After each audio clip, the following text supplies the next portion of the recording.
വരണ്ട ആവശ്യം കേട്ടാ അതെ പൂച്ചനെ വന്ന് ഞങ്ങളുടെ പൂച്ചനൊന്ന് തല്ലേണ്. എന്താണ് പൂച്ച ഇവിടെ കിടക്കണം. എന്റെ വീട്ടിൽ കിടക്കണ പൂച്ചേട്ടാ. ചേട്ടൻ ഇപ്പൊ ഇവിടെ ഒന്ന് തല്ലുണ്ടാക്കണേ. വീടിന്റെ അകത്ത് ഇതേ ഇവിടെ കിടക്കണത്. അതെ ഇപ്പൊ പൂച്ച ഇപ്പൊ പട്ടിയുടെ പേരും പറഞ്ഞാണ് ഇപ്പൊ ഇവിടെ വന്ന് ഒച്ചപ്പുണ്ടാക്കണത്. തല്ലാൻ വന്നേക്കാണ് തല്ലാൻ. അതെ അതെ ഇവിടെ കിടക്കണ പട്ടി ഇവിടെ വന്ന് കിടക്കണ പട്ടിനെയാണ് ഇവിടെ വന്നിട്ട് ഇറങ്ങണ.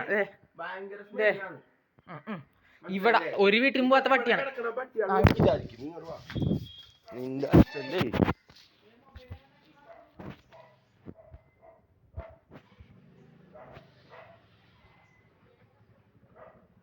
ചേന്ദമംഗലത്ത് ഒരു കുടുംബത്തിലെ 3 പേരെ വെട്ടിക്കൊന്നു. ഒരാൾ ആശുപത്രിയിൽ ചികിത്സയിൽ. ആക്രമണം നടത്തിയ അയൽവാസി റിജു ജയനെ പോലീസ് കസ്റ്റഡിയിലെടുത്തു.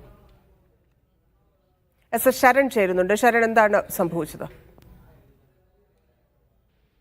ഒരു കുടുംബത്തിലെ 3 പേരെ വീട്ടിൽ കയറി വെട്ടിക്കൊണ്ടിരിക്കുന്നു എന്നുള്ളതാണ് ഏറ്റവും പ്രധാനപ്പെട്ട കാര്യം. ഇന്ന് വൈകിട്ടാണ് ഈ സംഭവം നടക്കുന്നത് ധന്യ. അതായത് ചേന്ദമംഗലം സ്വദേശിയായ ഋതു ജയനാണ് ഈ വലിയ ആക്രമണം നടത്തിയിരുന്നത്. ഇയാൾ വെട്ടുകത്തിയുമായിട്ട് വീട്ടിലേക്ക് എത്തുകയും 4 പേരെ വെട്ടിപ്പരിക്കേൽപ്പിക്കുകയുമായിരുന്നു. ഉഷ, ഉണ്ണികൃഷ്ണൻ, ജിതിൻ, വിനീഷ എന്നിവരെ ഗുരുതരമായിട്ടുള്ള പരിക്കുകളോടെ സമീപത്തെ ആശുപത്രി, അതായത് പറവൂർ താലൂക്ക് ആശുപത്രിയിലാണ് പ്രവേശിപ്പിച്ചിരുന്നത്. താലൂക്ക് ആശുപത്രിയിൽ എത്തിയതിന് പിന്നാലെയാണ് ഈ 3 പേരുടെ മരണം സ്ഥിരീകരിച്ചത്.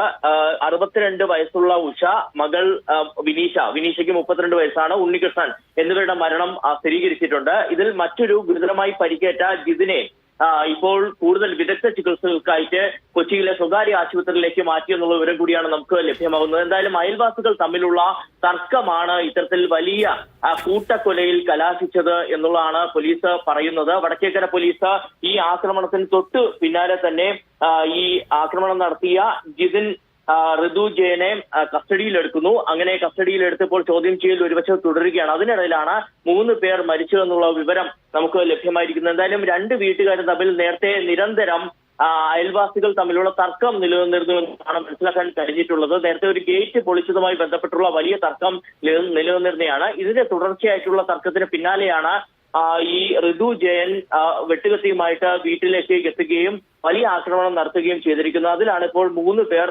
മരിച്ചിരിക്കുന്നത്. ശരി ശരൺ.